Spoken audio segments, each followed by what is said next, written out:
Look at the timing. Look at the timing of the noise versus the silence of the tape. We are sitting here in the eye of his storm, watching him type out a narrative that is so thick with incredulity, it practically vibrates off the screen. He starts by telling us about last night. Who knows how much to one?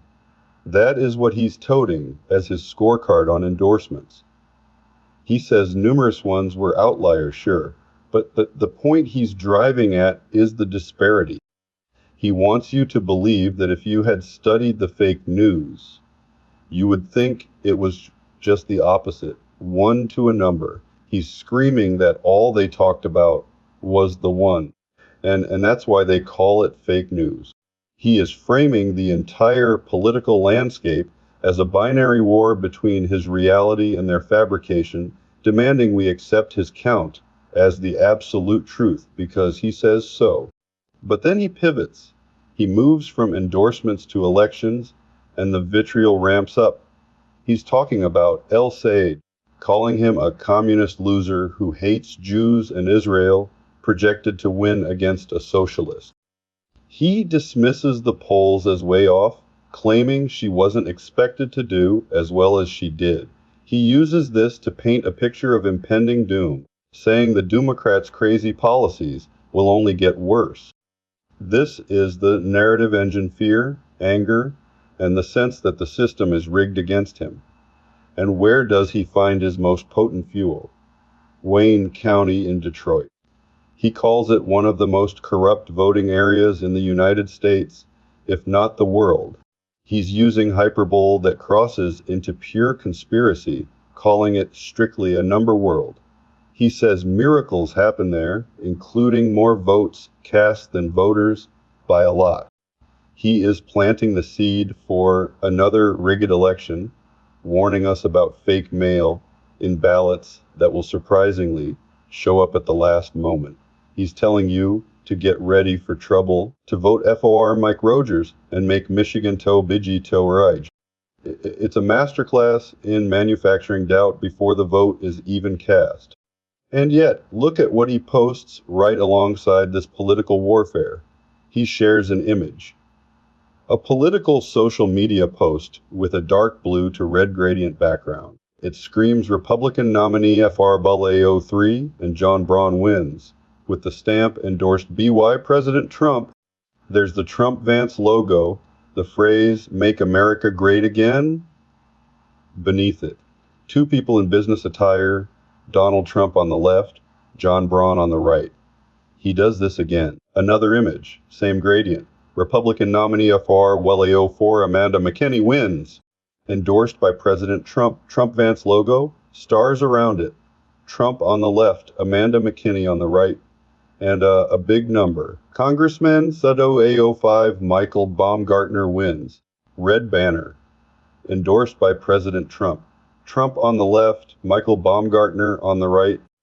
He is flooding the zone with these victories, these endorsements, building a wall of wins to counter his narrative of being attacked by the fake news. He is trying to drown out the doubt he just manufactured in Detroit with these declarations of triumph in Washington. He also shares a link, a CNBC video interview with Treasury Secretary Scott Bessent. The headline reads, "Watch CNBC's full interview with Treasury Secretary Scott Bessent, HTML." He's amplifying this, letting it sit there as part of the evidence of his administration's strength. But let's look at the tape. Let's look at what actually moved while he was typing all of this out. Our measurement shows Fox a drop-down 1, 98%, a 97th percentile. That is a significant move.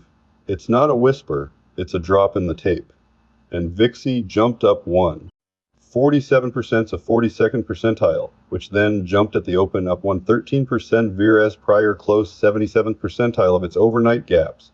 The volatility instrument is moving. Fear or anticipation? We don't know, but it moved. Then we have his own stock DJT. It jumped up 1. 35% to 83rd percentile. And ROM jumped up 1, ZO 1% to 65th percentile. These are the assets tied to him, to the movement he is preaching about. They moved up. But notice what didn't happen. There was no surge of euphoria in the broader tape that matches his shouting. The tape is quiet. It prints numbers. Foxa dropped down 1, 98%, a 97th percentile. VIXI jumped up 1, 47% 4th percentile. DJT jumped up 1, 35%, a 3rd percentile. ROM jumped up 1, ZO 1%, a 65th percentile. Ethereum fell down 0, 57%, a 74th percentile. These are the facts. They exist independently of his sum amount to one scorecard. They exist independently of his claims about Wayne County being who knows how much world. The numbers don't care how loud you type them. He is telling you that the news is fake, that the polls are wrong, that the election is rigged, and that he has one who knows how much to one in endorsements. He is building a fortress of rhetoric, but the market doesn't read his threads.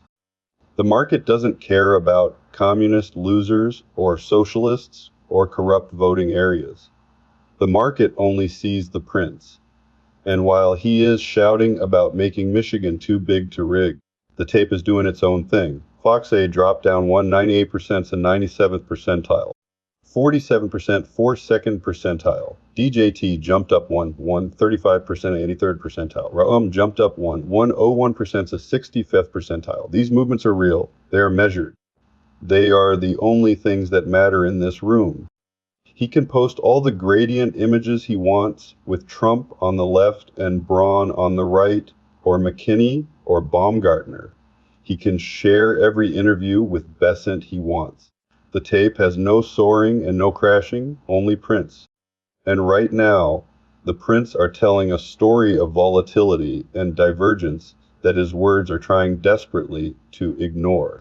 He's touting a number to one victory. He's screaming about fake mail in ballots in Detroit. He's sharing videos of Treasury interviews.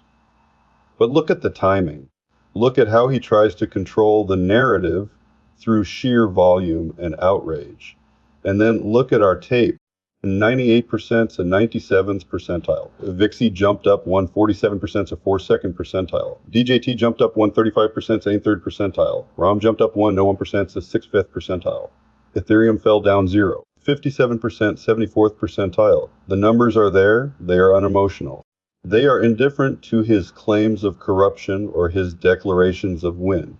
Hype is a rendering error. The tape has no soaring and no crashing, only prints.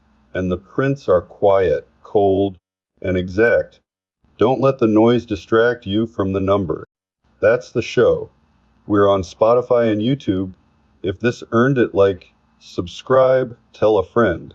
And housekeeping, the machine that writes this gets tuned constantly for cleaner news.